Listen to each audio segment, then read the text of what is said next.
الله لا إله إلا الله. إسلامنا جاء ليبقى السلام ضياء. الحمد لله رب العالمين، نصلي ونسلم على نبينا محمد وآله وصحبه أجمعين. ninbaa bayd yidhi gobaya intaanan misaalka iyo ujeeddada bilaabin, waxa uu yidhi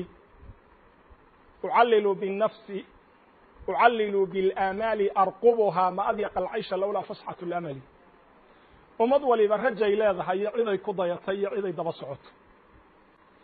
isweydii waxaan caawa kaaga warrami doonaa cumar ibnu khadaab misaal ka mida amhiladii dhacday xilligii uu xukunka dowladda islaamka ahayd u hayay oo loo yaqaano dadkii ugu cadaalad iyo saamaynta badnaa dunida muslimka.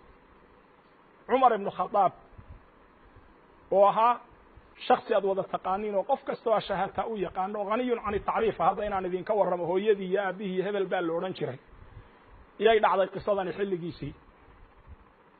qisadu waxay ka dhex dhacday 3 nin oo reebaadiye ah iyo cumar iyo saxaabi jaliil oo la yidhaahdo abi dar alghafaari. galab ayaa madiine waxaa soo galay 2 nin oo dhalinyaro ah oo dhiilo colaadeed ka muuqato oo 2 seefood oo galku ka baxsan yahay nin dacallada kaga wada ilaa ay la soo aadeen amiir almu'miniin cumar ibnu khadaab oo talinayo cadaaladiisa lagu wada kalsoon yahay. cumar oo aanay maanta jirin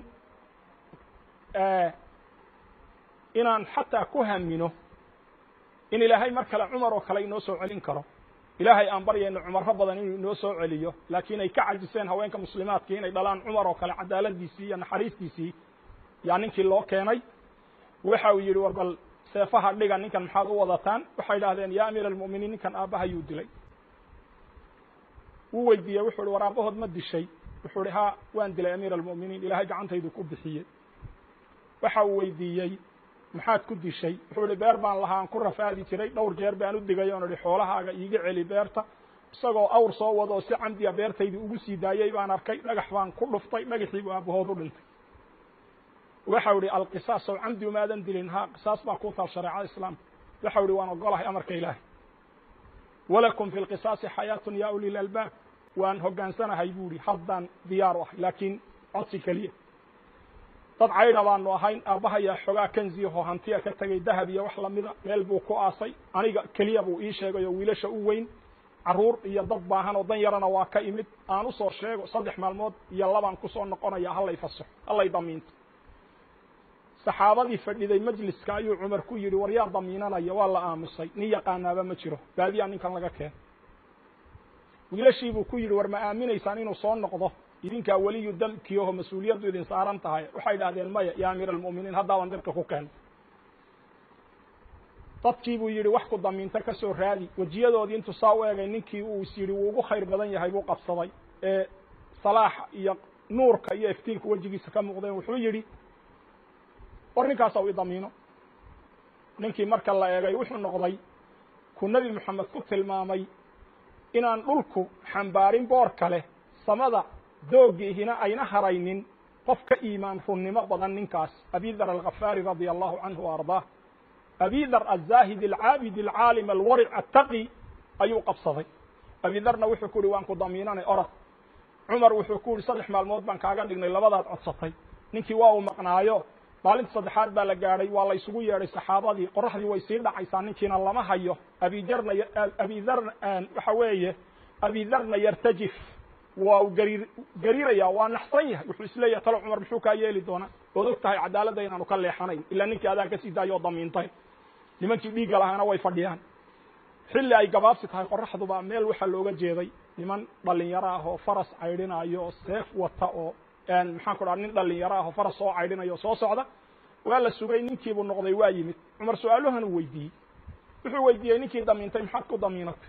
wuxuu ihi waxaan u damiintay ilaa aan la odhanin ummadda nebi moxamed qalbi naxariistaa kuma jiro in muslimahoo dil loo haysto oo iimaan iyo wanaag ka muuqdo. ونورا في دنيا الظلام. إسلامنا جاء ليبقى السلام ضياء ونورا في دنيا. wax ku sima oo damiinta yaa la waayisayna taariikhdu u qorin. naxariis baan u damiintay. wax naxariista ummadda nebi moxamed kuma jiro. saxaabadii oo nool baa la isu naxariisan waaysaanay taariikhdu u qorin. عمر وحو ويديه وانو كفسخنايو hawdkaasaad gashayo la raqiiba wala atiid wax ka qorayo wax ku daba socdiyo wax ku ilaalinay ma jirina maxaad isaga maqnaan weydiiso in lagu dilaya maad ogeyn wuxuu waxaan u soo noqday ilaan loo dhan ummadda nabi maxamed wax run sheego amaana leh oo ballamada fuliya kuma jiraan ballankan galay baan fuliyay diigii laygu lahaa baan rabaa in layga qisaas qodobka saddexaad waxa weeye hadday labadaas u dhaceen yaa wuxuu ninka maxaad ku maagtay dadka kaga maagtay wuxuu ra'aytu as-salaha fi wajhihi wal khushu'a fi atharihi wajhigiisa iyo muuqaalkiisan khushuuc iyo iimaaniga la muuqdeen kaasaadan agtiisa ku hongoobayn baan sidoo saasaan u qabsan su'aashaydu waxa weeye adiga waliga ilaahay wajhigi dartiis baa lagu qabsaday maanta xishoodo naxariisa imisay kugu soo dhacday ballan baad ilaahay darti u qaaday ha ka bixin aakhira lagu su'aali doonaayo imisaad u fulisay aduu kugu adag yahay ballankaasi sida ninkaas qoorta laga jaraayay ballankiibuna fulinayo waa iskeenay ilaan loo dhan ummadda nabi maxamed ballamada ma fulis wiilashaas aabahood baa ka maqnaa ninkiina waxay u cafiyeen nin wanaag ka muuqdo oo laakiin dhiig islaan galay oo adduunka dambiga ugu xun buu galay laakiin haddana qof muslima khayr loogama quustaba la yiraahdaa inuu tawba keeno tawbadu waa furanta waxaan oran lahaa inaan ku cibro qaadano inaan garanno inaan qudwo leenahay asaas leenahay taariikh leenahay tirar bira leenahay oo ku tiirsano inaan islaamkeena ku dhaqanno ku noolaano oo aynaan musalsalaadka iyo aflaamta iyo wiilasha maxaan ku dhahdaa jilayaasha iyo maxaan ku dhahdaa dadka nolosha ka dhacay aysan qudwo inoo noqon inaan dadaalno oo aan qudwada ku dayano iimaan baadhno oo aan raadino ayaan leenahay oo qisadaan idinku keenay waxaana doonaynaa ilaahay idinkiis ilaahay weydiisanaynaa inuu inagu anfaco annaga iyo idinkaba waa fariin khayr wax lagaaga rabo maanta adduunyihi ma jiraan ilaahay inaad ugu wanaagsanaato ugu wanaagsanaano wajigiis weeye adallu ala alkhayr ka faa'ilihi intaad awoodo inaad waxa weeye nabiga le qofka khayrka dadka tusiyay kiifalay buu la ajri yahay isku day inaad fariinta gudbiso si ay dad badan oo walaalaha ay u dhageystaan oo qudwadii uu Umar ahaa iyo cadaaladda islaamka ay u bartaan iyo naxariista ummadda muslimka looga baahan yahay inay sunna xariistaan